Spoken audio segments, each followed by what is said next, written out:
తెలంగాణ ప్రభుత్వం రైతు రుణమాఫీకి కసరత్తు ముమ్మరం చేసింది. ప్రభుత్వం ప్రతిష్టాత్మకంగా తీసుకున్న రుణమాఫీని వచ్చే వారం నుంచి అమలు చేసేందుకు సిద్దమవుతోంది. దీనిలో భాగంగా వ్యవసాయ శాఖకు సర్కార్ 9,000 కోట్ల నిధులను జమ చేసింది. మిగతా రుణాల కోసం సర్కార్ సన్నద్దమవుతోంది. ఆగస్టు 15లోగా మొత్తం రుణమాఫీ చేయాలని ప్రభుత్వం కృతనిశ్చయంతో ఉంది. ఇందుకోసం ఆదాయం వచ్చే మార్గాలపై ఆర్థిక శాఖ దృష్టి సారించింది.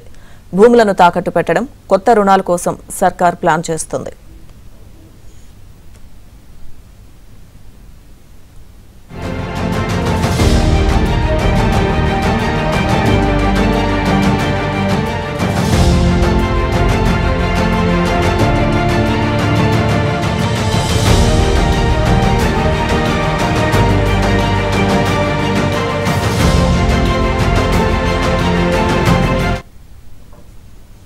మొత్తం రైతు రుణమాఫీకి 32,000 కోట్ల రూపాయలు ప్రభుత్వానికి అవసరమవుతాయి. రుణమాఫీలో లాయర్లు, ప్రభుత్వ ఉద్యోగులు, ఇంజనీర్లు మినహాయించనున్నారు.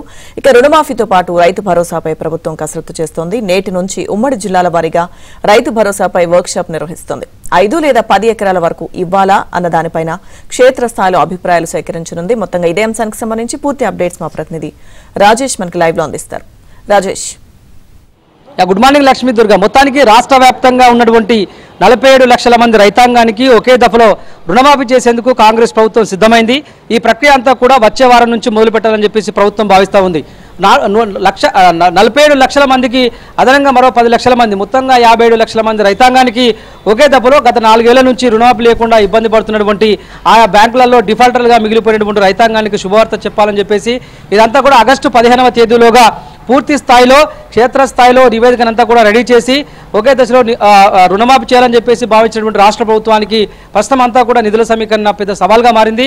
అయినప్పటికీ కూడా ప్రభుత్వం వద్ద దాదాపు 9,000 నుంచి 10,000 కోట్ల మధ్య ఉన్నాయి. మిగతా 25,000 కోట్ల రూపాయలంతా కూడా ఆయా బ్యాంకుల ద్వారా FRBM పరిధికి లోబడి మిగతా ఆదాయ వనరులు సమీకరించుకోవడంలో భాగంగా ఒకే దశలో ఆగస్టు 15వ తేదీలోగా 57 లక్షల మంది రైతాంగానికి రుణమాఫీ చేయాలని చెప్పేసి భావిస్తూ ఉంది రాష్ట్ర ప్రభుత్వం. దీనికి సంబంధించి ఇప్పటికే పలుమార్లు ఆయా బ్యాంకర్లతో ముఖ్యమంత్రి, అదేవిధంగా ఆర్థిక శాఖ మంత్రి బట్టి విక్రమార్క సమావేశాలు నిర్వహించారు, సమీక్షలు నిర్వహించారు.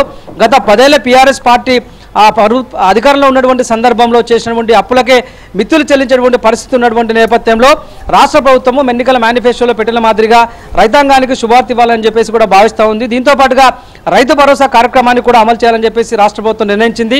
దీనికి సంబంధించి ఆర్థిక శాఖ మంత్రి బట్టి విక్రమార్క అధ్యక్షునిగా మిగతా మంత్రులు తుమ్మల నాగేశ్వరరావు, శ్రీధరబాబు, అదేవిధంగా పొంగులేటి శ్రీనివాసరెడ్డి ముగ్గురు మొత్తం 4 సభ్యులతో కూడినటువంటి యొక్క కేబినెట్ సబ్ కమిటీని కూడా ఏర్పాటు చేసింది. ఈ కేబినెట్ సబ్ కమిటీ రుణమాఫీతో పాటుగా రైతు భరోసా ఈ 2 అంశాలకు సంబంధించి ప్రజాభిప్రాయ సేకరణ చేస్తున్నారు. ఇప్పటికే ఆయా గ్రామాల్లో ప్రజాభిప్రాయ సేకరణ చేసినటువంటి రాష్ట్ర ప్రభుత్వం కేబినెట్ సబ్ కమిటీ ఇచ్చే నివేదిక ఆధారంగా మరో పూర్తి స్థాయి చర్యలకు సిద్ధమవుతోంది. దీంతో పాటుగా ఏదైతే 32,000 కోట్ల వరకు రుణమాఫీకి అవసరం అన్నటువంటి పరిస్థితి ఉందో ఎట్టి పరిస్థితుల్లో రుణమాఫీ చేస్తామని చెప్పేసి గతంలోనే పదే ముఖ్యమంత్రి రేవంత్ రెడ్డి అనౌన్స్ చేశారు. ఆయా శాఖల వారీగా సమీక్షలు నిర్వహించినటువంటి రాష్ట్ర ప్రభుత్వము ఆదాయ వనరులను భారీగా సమకూర్చుకునేటువంటి ప్రత్యామ్నాయ మార్గాలపై దృష్టి సారించింది.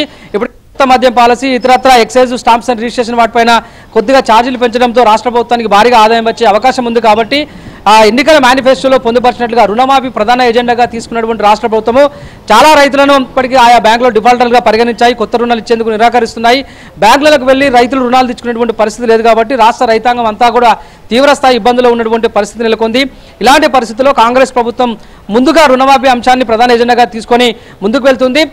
ఈ నెల 20వ తేదీ నుంచి అసెంబ్లీ బడ్జెట్ సమావేశాలు కూడా జరుగుతున్నటువంటి నేపథ్యంలో పెద్ద ఎత్తున ఇటు రైతు రుణమాఫీతో పాటుగా వ్యవసాయ శాఖకు సంబంధించినటువంటి అంశంలో ఈ ప్రధాన 2 రంగాలకు పెద్దపీట వేస్తూ బడ్జెట్లో నిధులు సమకూర్చుకునే అవకాశాన్ని కూడా రాష్ట్ర ప్రభుత్వం పరిశీలిస్తుంది. ఈ మేరకు పూర్తి స్థాయి చర్యలను కూడా సిద్ధం చేసింది. దీంతో పాటుగా రైతు భరోసాకు విధి విధానాలు కూడా ఖరారు చేస్తూ ఉంది రాష్ట్ర ప్రభుత్వం. 5 ఎకరాల వారికి రైతు భరోసాను వర్తింపజేయాలా, 10 ఎకరాలు ఉన్నటువంటి రైతులకు రైతు భరోసాను వర్తింపజేయాలన్నటువంటి అంశంపై కూడా ఈ కేబినెట్ సబ్ కమిటీ కసరత్తు పూర్తి చేసి పూర్తి స్థాయి నివేదికను ముఖ్యమంత్రి రేవంత్ రెడ్డికి ఇస్తారు. ఎందుకంటే రైతు రుణమాఫీతో పాటుగా రైతు భరోసాకు ఈ 2 కార్యక్రమాలకు పెద్ద ఎత్తున నిధులు అవసరం కానటువంటి పరిస్థితి ఉంది. కాబట్టి ఏకకాలంలో 2 అమలు చేయడం సాధ్యపడకపోయినప్పటికీ కూడా పూర్తి స్థాయిలో నిధుల సమీకరణ అనేటువంటిది జరిగిన తర్వాత రైతు రుణమాఫీ ప్రక్రియను ఆగస్టు 15వ తేదీలోపు పూర్తి చేస్తూనే రైతు భరోసా కార్యక్రమాన్ని కూడా ముందుకు తీసుకెళ్లాలని చెప్పేసి రాష్ట్ర ప్రభుత్వం భావిస్తూ ఉంది.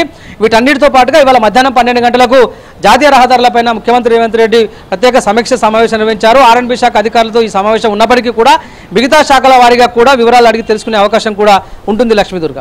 Right, thank you Rajesh.